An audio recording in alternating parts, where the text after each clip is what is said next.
Ici, à environ 32 km du poste frontalier de la Sejdir, des rues presque vides et des magasins fermés.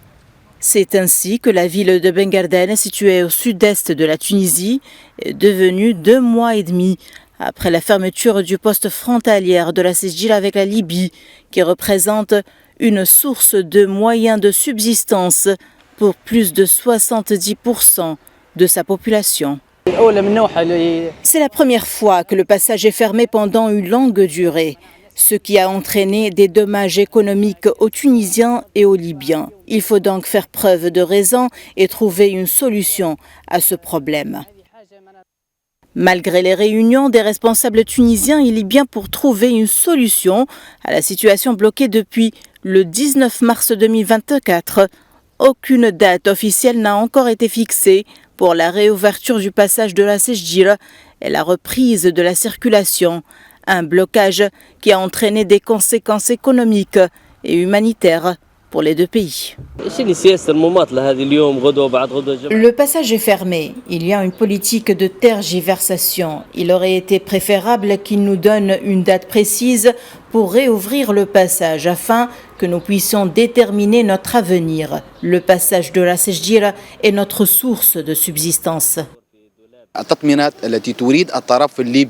Il y a des affirmations que le passage sera bientôt ouvert, sachant que c'est la partie libyenne qui contrôle actuellement le processus de fermeture.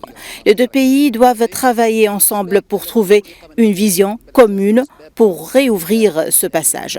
Ils disent que les raisons de blocage sont économiques, mais en réalité, c'est pour des raisons sécuritaires typiquement libyennes, avec lesquelles la Tunisie n'a rien à voir. De son côté, le président de l'Observatoire tunisien des droits de l'homme, Mostafa Abdelkabir, confirme que le volume des échanges commerciaux entre la Tunisie et la Libye, selon les statistiques officielles, dépasse le niveau des exportations tunisiennes, qui s'élèvent à 1,28 milliard de dollars. Le poste frontalier assure chaque année le passage d'environ 3 millions de passagers, tandis que le nombre de voitures passant dans les deux sens varie entre 7 000 et 10 000 voitures par jour. Et le nombre de camions intercontinentaux à forte charge varie entre 200 et 300 camions par jour.